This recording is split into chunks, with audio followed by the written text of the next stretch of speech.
Welcome to Manager Tools. Today's cast, feedback is insurance. The questions this cast answers are, why should I give feedback? Is feedback about correcting behavior? And how can I get my team to perform better? If you'd like answers to these questions and more, keep listening. Hey you, you've been in a management position for a while now, haven't you? Is it, 10? Maybe even 15 years? Are you a director now? Oh, you're a junior VP? Are you wondering what comes next? What skills do you need to take you to the next level? Are you maybe unsure that the skills that have got you here will get you there? If you've got questions like this, we have the answers. Mark Horstman, founder of Manager Tools, will executive coach individuals who are wanting to take their career to that next level. If you're interested in being coached by Mark, email Maggie on our team. Her email address is maggie@manager-tools.com and see if Mark can help. All right, so Kate. Ooh, feedback. Feedback. Classic topic. We talk about feedback a lot, which is really important for the people that are listening to this cast, right? The managers. Managers really fear giving feedback. We're, afraid to confront our people. We worry about pushback and they defend themselves. We don't know how to do it. We're afraid we're going to be clumsy and we're going to fumble through it. But folks, all of those reasons can be left alone without a moment of concern because feedback isn't about confronting. Done right, it doesn't get pushback. And most importantly, feedback is about future behavior, which means all you're doing is paying for insurance on future behavior. And since it takes only 10 seconds, if you use the Manager Tools feedback model, it's really, really cheap insurance. So today's cast, what are we going to talk about, Kate? We are going to talk about the fact that feedback is like insurance. Positive feedback ensures more effective behavior. And negative feedback ensures more effective behavior. The idea of feedback being like insurance kind of harkens back to if you've been to one of our conferences or if you've been to a training with us, the idea that we talk about feedback is about effective future behavior. So many managers are thinking about the past, they're thinking about right now. They don't necessarily focus on the future. And let's posit that your directs, one of them, just did something well. It doesn't have to be a big thing. They were on time with a deliverable, they are on time to a meeting, or they corrected an error in one of your reports. Yeah, something small. Mm-hmm. Right. Maybe they let some internal customer know that the project's on track or that there was a problem, and they did that proactively. And maybe if they told them about a problem, they said, hey, this one, we're going to fix it, and shared the impact on the project. So maybe they're just sharing information. Maybe it's just communication. Mm-hmm. Exactly. Our guidance in all of these cases would, of course, be to give them positive feedback. And it wouldn't be outside the realm of possibility. I mean, I've heard it before. Some listeners think or ask themselves, do I really need to be giving positive feedback when my directs are doing nothing other than just their job? I mean, doing their job to the standard expectations that we pay them to do their job. Do I really need to then give them positive feedback for that? And if you're actually asking the question, the answer is yes. And the reason for it is, imagine a world where everyone always does their job. I mean, if it were a given, everyone doing their job all the time just happened magically and we didn't have to do anything about it, great. But imagine how good the world would be if we all just did our job. That's good enough reason, in my opinion. Yeah, it would be so amazing. Love that. Just do it. I would suggest 40% of the stuff that frustrates me at work is not things outside of our control. Oh my 40% gosh, of it, yes. at I would least, say more is than 40%. just Yeah. Yeah, it's standard stuff. more just job stuff not getting done. We want to remember the middleman test here. Mm-hmm. Imagine yourself as the person in the middle. What would you do if your boss, and how would you feel, I guess, if your boss made a habit of pointing out your successes, large and small? Mm-hmm. wouldn't that make you feel so good? Wouldn't it make you appreciate him or her more? Wouldn't then it be obvious to you that they're not just like every manager and that your boss recognizes the good work that you do and says so? I mean, because a lot of bosses recognize it. If we recognize it, why aren't we saying anything? If you recognize it, if you value it as a manager, and so, okay, but that's Yeah. not the middleman test. The middleman test is, would you like it if your Right. boss told you Exactly. about the things that they noticed you doing that they found valuable? Right. And the answer is, of course, yes. Of course, we wish our manager would say something. And Isn't it sad? I know. I want to say that's like a super misunderstood concept when it comes to feedback. That is, when we think to ourselves, should I probably, or maybe is it a good idea to give my direct feedback about this thing? We think, no, they're just doing their job. And what that means is we think the people on our team are doing a job that isn't worthy of giving feedback on, which is Right. almost nonsensical. Why does this job even exist if it's not worthy of being done well? The fact is, Right. everybody is always going to feel good when they receive positive feedback, even if it's about standard expectations of their job, even if it's about something they've done 30 times and they've done it well. There's a release of endorphins. It's physical. It's not just emotional or mental. There's a release of endorphins when people accomplish the smallest thing. That's why people accomplish small menial tasks repeatedly for a tiny endorphin rush.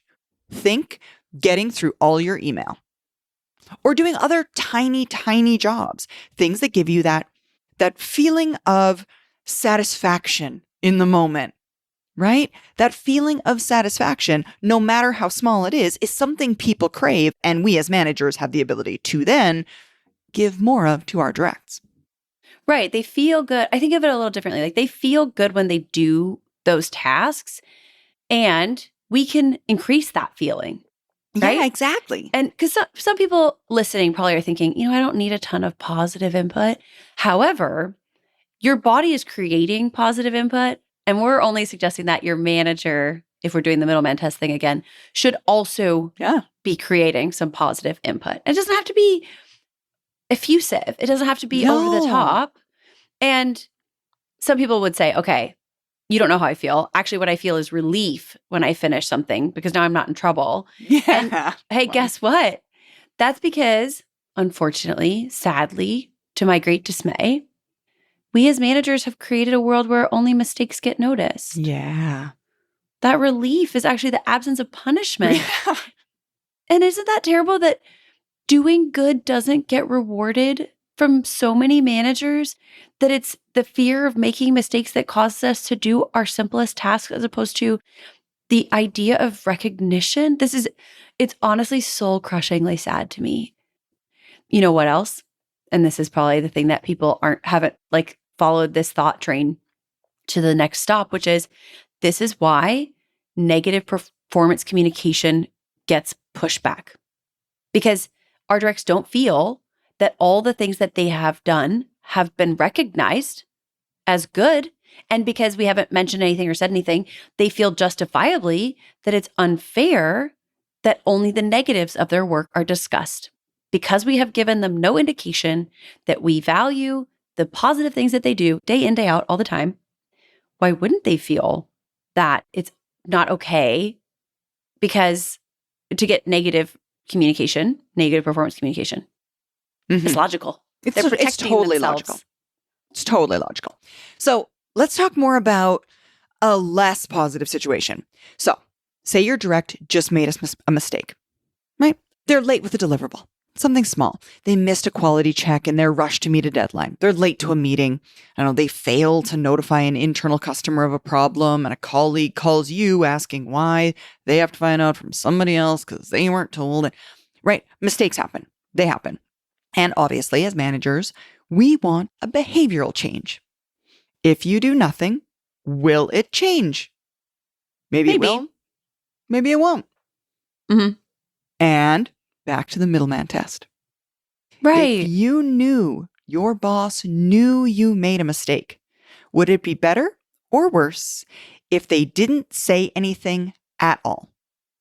Oh, I'd be so scared. That's the thing. Not hearing something I would just be waiting for the other shoe to drop. I would be so worried that it was going to be later. Yeah. Or that in the case of the worst assumption that it will come up at my performance review. Yeah, exactly. For most of That us, would that's be- the answer, right? Oh, just like a time delay on a bomb. Exactly. Not hearing anything seems worst.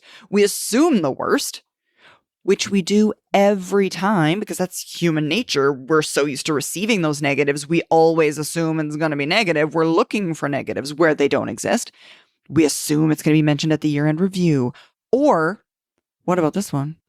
We assume that our manager doesn't even really care about our performance. That's dark. That's super dark. But that would be so bummed. There are some people out there, right? Maybe you're so good that you think, I've gotten a pass this time. And yes, that can happen. But do we really know that? Yeah. You're just telling yourself a story so you can sleep at night. Yeah, and I would suggest it's like a coping mechanism that doesn't actually take it out of your brain. It's like the idea of like getting things done strategy. It's like put it on your tracker and then your brain doesn't have to keep it in the back, right? Yeah. Like clear out the back cupboards of your mind. If you're thinking anywhere in the back of your mind, is there going to be a mention later? There's a part that's like festering back there in your brain cavity. That's not a thing either. I'm super eloquent today, y'all. And okay, we have a solution. Feedback is the way to address all of these things. The Manager Tools feedback model gives you a way to discuss performance quickly, easy, and with positivity. Mm-hmm. Exactly. The Manager Tools model isn't about the past. There's really nothing we can do about the past. It's over. It's done. We can't fix it. It's already written in the tablet. Manager Tools feedback model is about the future. It's what can we do next time? Hey, next time we're in this situation, how is this person going to act? Are they going to have the knowledge of what we value to act upon? Are they going to have the knowledge of what we know didn't work to act upon? And that knowledge through communication really gives them the ability to behave effectively in the future.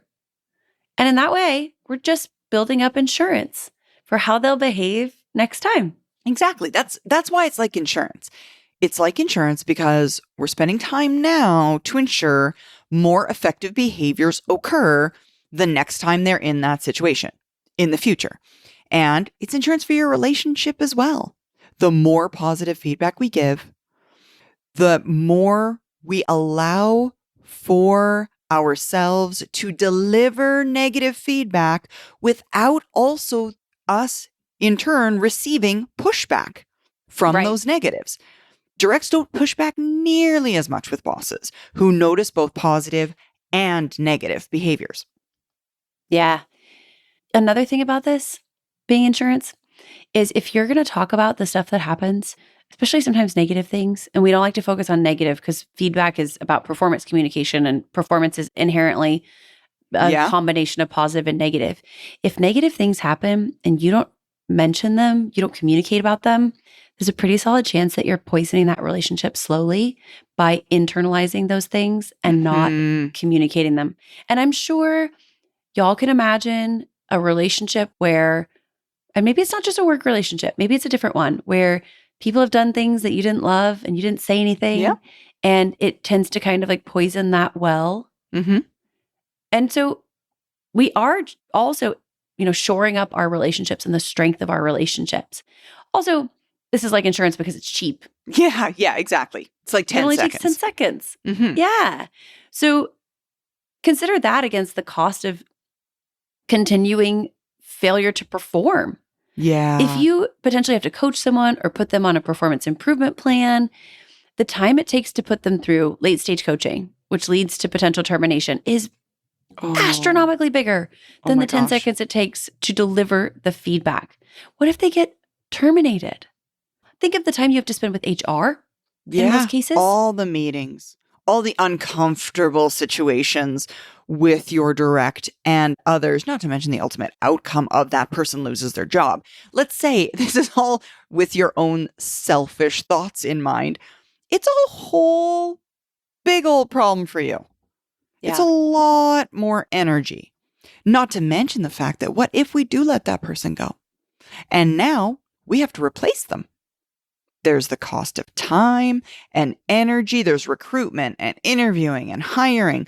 And then we're probably hiring somebody at a higher salary who also, P.S., is going to be worse at their job, at least at the beginning, because they know absolutely nothing until they get put up to speed. We have to assume poor performance at the beginning because they are unable to perform. They don't even know how to do their job yet. So all of those kinds of 10 things. seconds now saves you 10 minutes later, 100 minutes later, 1,000 minutes later. Mhm. Interviewing, it's got to be 1,000 minutes. Spending time on feedback insurance now saves you all that time Totally. later. And positive feedback ensures more effective behavior. Exactly. If it's positive feedback, our directs are going to be much more likely to do things which they've previously been recognized for. It strengthens the relationship because the folks on our team are being given credit. We're recognizing the good work that they do. And again, it's worth giving positive feedback even for the basics of our, again, directs just doing their job. Because again, imagine a world where everybody just did their jobs all the time. You'd have time for bigger stuff, like planning an upgrade to a system that's going to pay dividends for your organization for years, getting everybody trained on how to interview, building an onboarding program.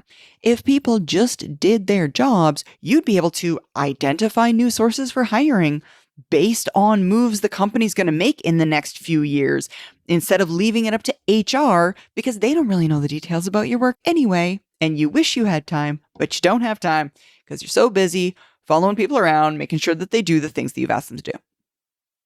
I think what we're saying is when you recognize small things that are good, you get more of those things. Yeah. Spending 10 seconds now, which is your insurance premium, saves you hundreds of minutes in the future correcting people who aren't meeting the standard. Years and years ago, when I first started working here, one of our previous colleagues, Judy, used to book my travel, and she did such a great job at it, helping me get into the exit row aisle seat consistently. And I live in a portion of the country that Southwest Airlines is one of the main carriers. Oh, yeah. And so I'd spent a lot of my previous professional life flying on Southwest. And you don't get to choose your seat in advance. So it could be really stressful to like walk down the airplane aisle on a Be Southwest there in flight. time and stand in that line and queue up and all the horrible You don't know things who you're that going to sit next you to. don't know. And you have no guarantees. And you don't know what seat's going to be available to you. Yeah, middle, right by the bathroom, the back of the bus. Oof, it's warm back there. I was walking down the aisle of the airplane and not on a Southwest flight. I had just had this Southwest experience for a long time. And Southwest is great at what they do. Still, though, if you've ever flown Southwest, you know the Anxiety. aisle anxiety I'm talking about. And I'm walking and I realize Judy's booked me exit row aisle so many times at this point that I feel no aisle anxiety. That's awesome. I feel light. I know what my seat is going to look like. Yeah. You can get up, right? There's all kinds of stuff. So I called Judy. And of course, it's a terrible time to call Judy, right? Because I'm supposed to be boarding this plane.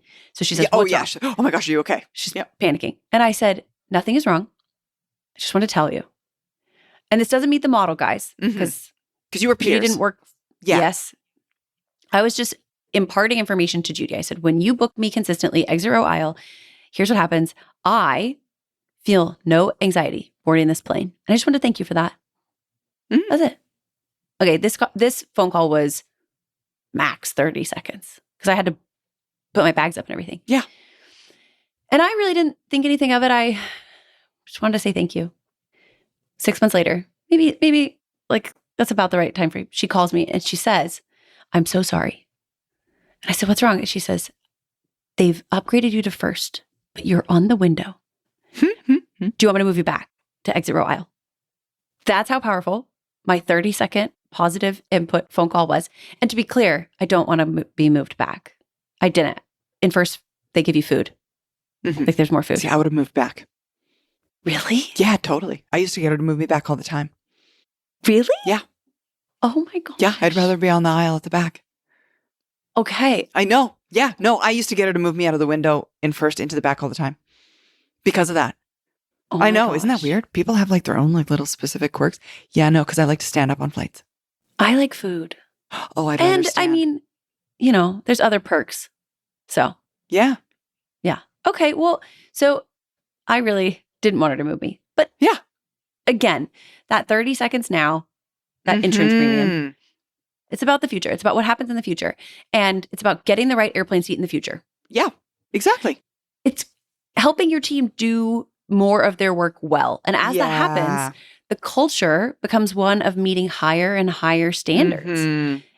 It encourages them to set high standards for others, Yeah. including the people who get interviewed to be part of your team in the future. Yes, exactly. Because now what we're saying is if everyone is okay with lots of mistakes, then they will hire someone who meets that standard. And that's Yeah. not the standard we want.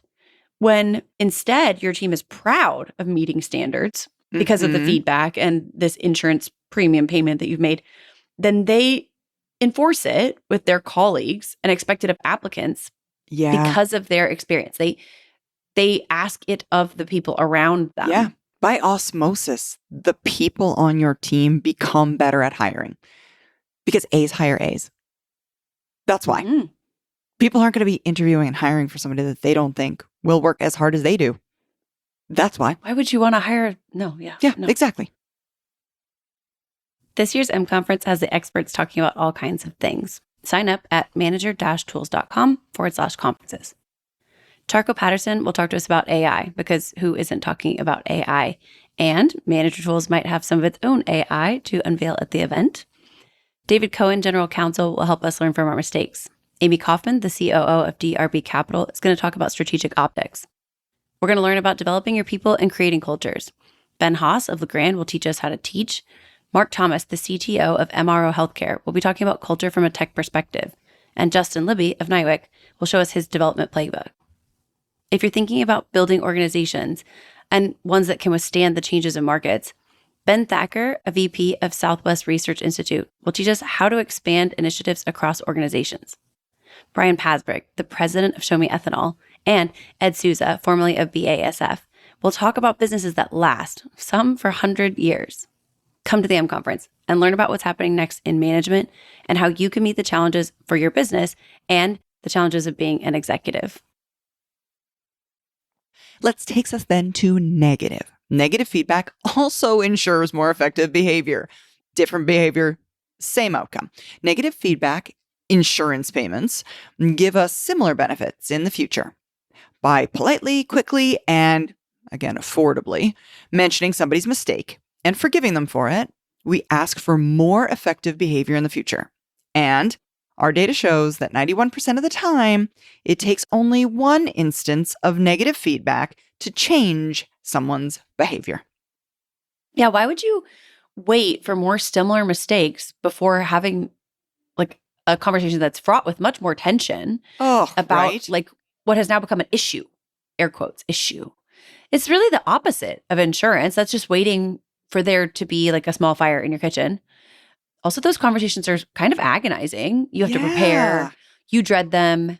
Right. It's not enjoyable. And if you, I can imagine someone spending 15 minutes to prepare and then 15 minutes having the conversation. Okay, 30 minutes.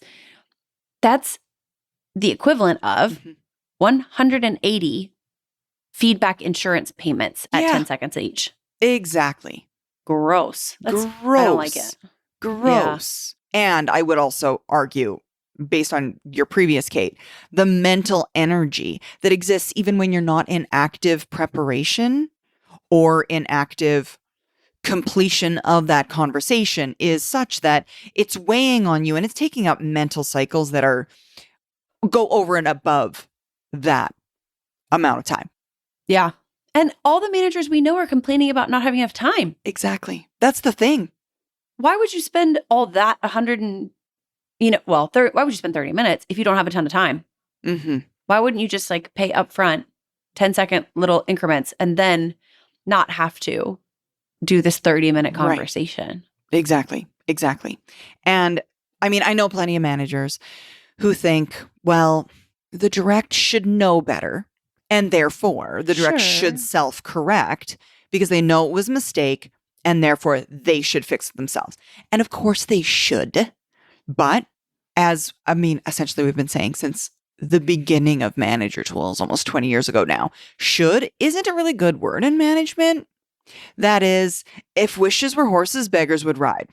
You can wish all you want, but it's so much easier to just take out a tiny insurance policy instead of hanging all your hopes and dreams on something that might never occur. That's all. Yeah, believe it or not, negative feedback insurance payments can actually strengthen relationships. Yeah. Maybe it surprises people. Of course they can, though. First, okay, if you use the MT model, you're going to show that you've forgiven the mistake by your tone and the fact that it's 10 seconds. Mm-hmm. If you're 10 seconds long is not denoting anger. They're also going to realize that things are okay. Hey, you're just doing your job as a manager, communicating about performance. And every time you do it, it gets easier for both of you. Mm-hmm. Pretty soon, then this is just how we talk about performance, which, by the way, y'all, that's the way it was supposed to be all this time. Mm-hmm. Like all along, that was how it was supposed to be. That it's just you doing your job. Why would you want to respond to someone not doing their job well by not doing your job well? Yeah. Mm-hmm. Like when you say it like that, it sounds nonsensical. Like immediately everybody's like, oh yeah, okay, good point. Touche, Kate. It also sets a really bad example. Mm-hmm. And then it, to me, says that's why people push back. Yeah. Because so often they've gotten bad presentations of this. Like they didn't do their job well, so somebody else didn't do their job well. And it's like, well, of course I'll push back. It's like, dude, you're not holding up the standard either. Yeah, exactly. Right? So instead, let's uphold the standard by giving performance communication in small increments as things occur. And then we're setting a good example. Yeah. Because if you're doing it the other way, you're essentially saying, I'm not really leading, I'm not really managing. And if you're not really leading or managing, you really ought not to complain about the performance or culture of your team. Exactly. And I mean, also, you're not going to dwell on it the way other managers tend to do. Other managers dwell on things because when they see a negative behavior occur, one of their directs does something that is not good, they stupidly sit back and wait for a pattern so that they have enough examples so that then when they go into this altercation, they have got plenty of examples to give to their direct to show all of these instances of X and Y happening, which is just makes the conversation even more bad. It's wrought with more dread on the behalf of the manager because now this conversation is about a big issue. And the directs push back even harder because now it's like, whoa, you mean you saw me screw up for the last 3 months and you just sat back and just collected all these examples to one day put back in my face? That's not cool. So why would we do this? Why do all this? I'm going to call it homework.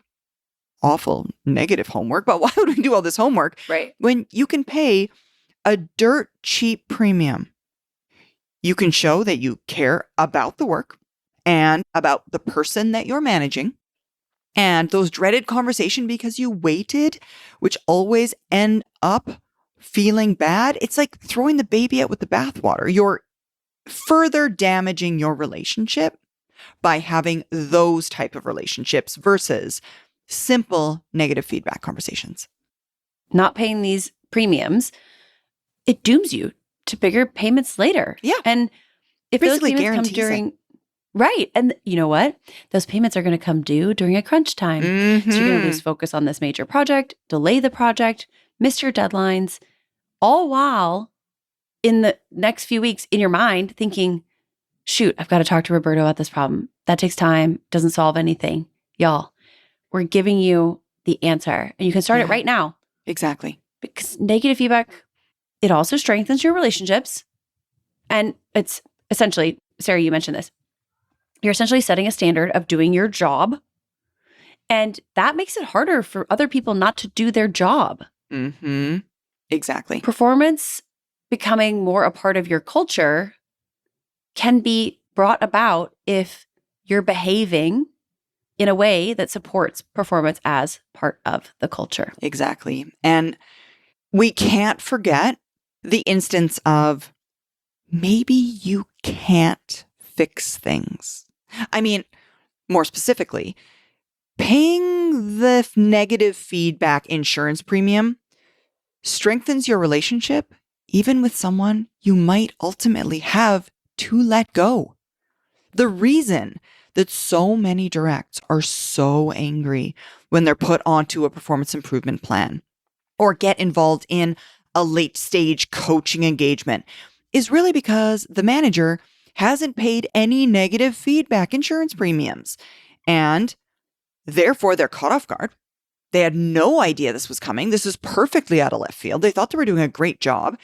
And when you give the negative feedback, it won't come to that. They'll know very clearly, very distinctly, all the while that they are on the road to possible performance improvement plan.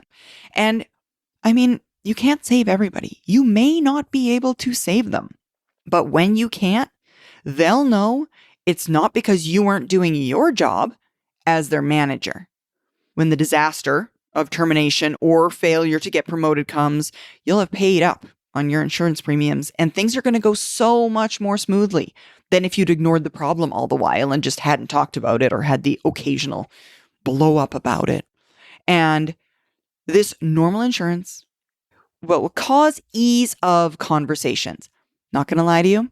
They're not going to be all flowers and rainbows, but they're going to be built on trust. They're going to be built on professionalism and not considered as some sort of randomness or retribution for past ills. Yeah. It's just hey, in advance. Yeah. And you know what I always find interesting is when people are just starting a job, there's a lot of on-the-job training and it often comes across in a form of, hey, when you do it like this, here's what happens. And that's why we don't do it like that. Or when you do it like this, here's why it's good.